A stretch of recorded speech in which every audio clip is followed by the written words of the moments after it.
Illusions and Truths. You wrote a chapter, and in it, you asked the reader, what lie have you been defending so long that it began to feel like the truth? Now, I want to come back to that question because I think that chapter, it sounds like it's the psychological center of everything that you've written, even if it doesn't announce itself that way.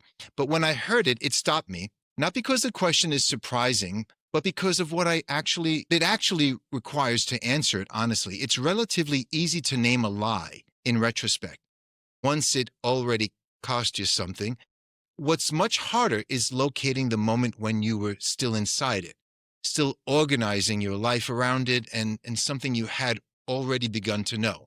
So that gap between the lie still running and the awareness starting to surface is where I think your most important material lives. So I want to ask you the question directly. What was your lie and when did you first become aware of it? Not just cognitively, emotionally, because those two awarenesses rarely arrive together. Most people can tell you when they've figured it out intellectually, when the logic stopped holding, when the story they'd been telling didn't quite close anymore.